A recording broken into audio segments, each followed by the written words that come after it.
The rain hammered against the glass walls of Sterling Tower. Thunder rolled across the city. Traffic lights reflected on wet streets below and on the 52nd floor. Someone was about to lose everything. Victoria Sterling stood at the head of the executive conference table, 35 years old, CEO brilliant, demanding, feared by employees, respected by investors, and absolutely furious. Around her sat 12 department heads.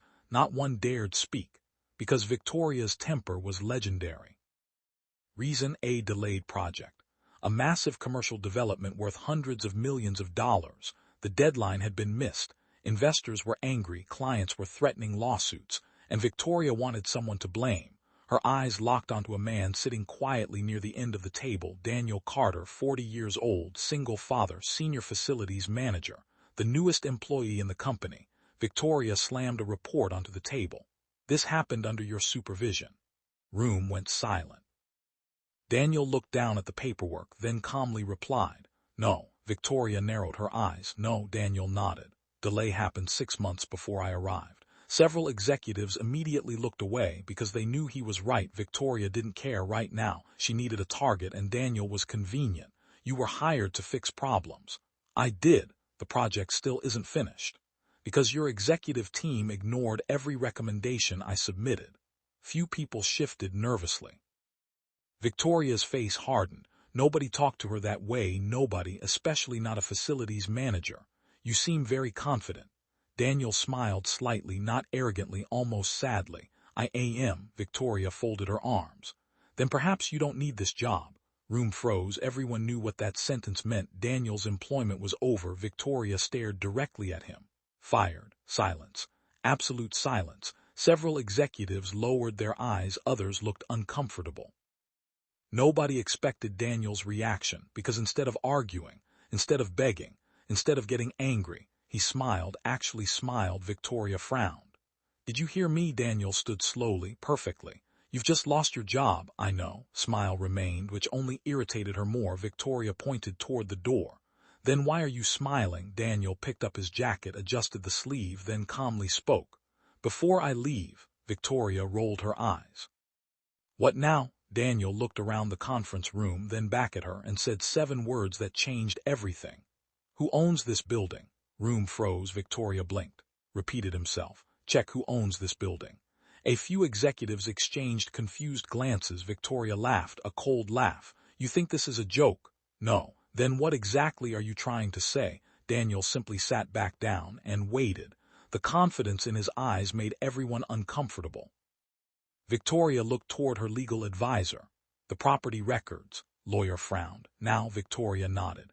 "Now." Room remained silent as the attorney opened his laptop. Several seconds passed, then a minute, then suddenly, his expression changed. The color drained from his face. Victoria noticed immediately. "What?" The attorney swallowed. "Nothing." Victoria's voice sharpened. "What is it?" Slowly. The attorney turned the screen toward her. Victoria looked, then looked again, certain she had misunderstood, but she hadn't. Because the property records showed something impossible. Sterling Tower, the headquarters of her company, the building she believed belonged to Sterling Innovations, was owned by Carter Holdings Incorporated, and the majority owner listed on the documents was Daniel Carter. The room exploded with confusion. "What? That's impossible." "How?" Victoria stood abruptly. Her chair nearly fell backward. "This has to be a mistake." Daniel remained calm. "No mistake." Victoria stared at him.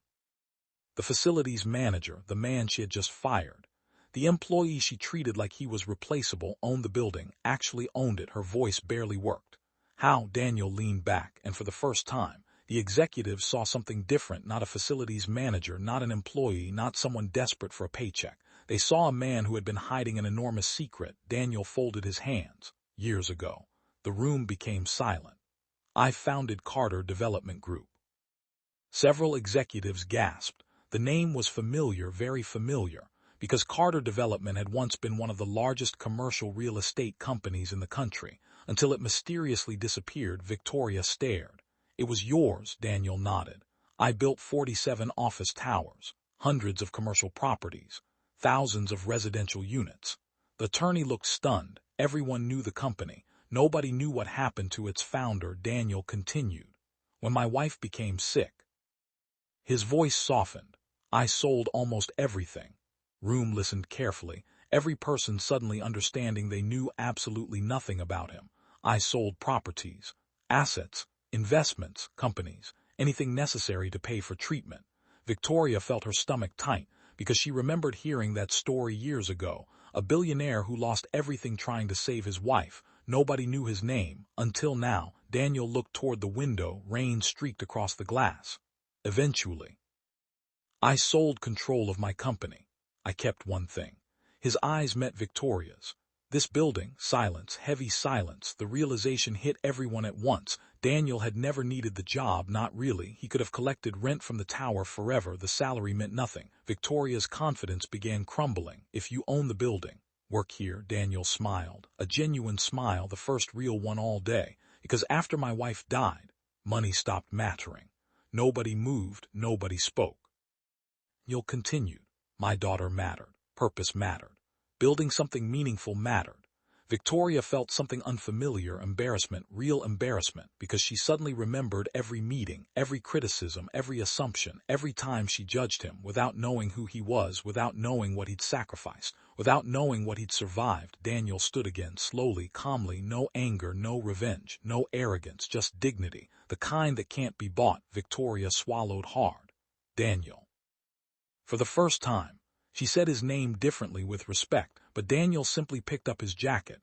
I should go. Victoria stepped forward. Wait, he paused. The entire room watched. Victoria took a deep breath. The words felt impossible, yet she said them anyway. I was wrong. Nobody had ever heard their CEO apologize, not once, but she continued.